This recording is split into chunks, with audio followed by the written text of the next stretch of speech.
Inadvertent Backup Success Story by Big_Aussie_Mike. A few years ago I ran an IT company in a small town.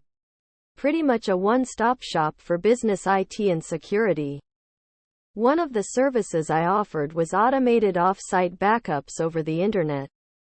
It was just an app that ran on a desktop or server and defined one or more folders to replicate to. My server with versions kept as per the requirements of the client.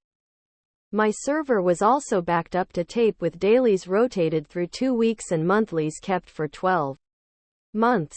A fairly robust setup that never failed. If a customer canceled the service, their data would be removed from the server, but it would remain on the tapes until they cycled through. This was in the contract. So that's the setup.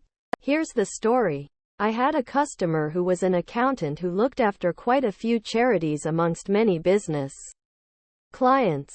One day I get an email requesting to cancel the backup service. No biggie. I rang them and confirmed the request. They were a bit cagey on the reasons and their plans ongoing. But that just usually means they had someone who could do it cheaper. So I canned the service and removed their data.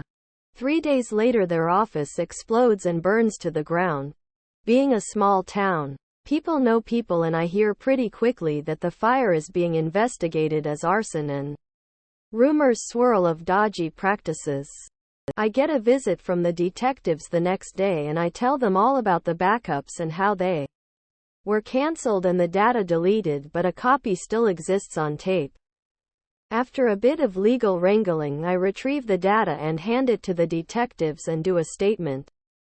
Skipping over a few steps, the accountant was charged and convicted of ripping off multiple charities to the tune of $400,000.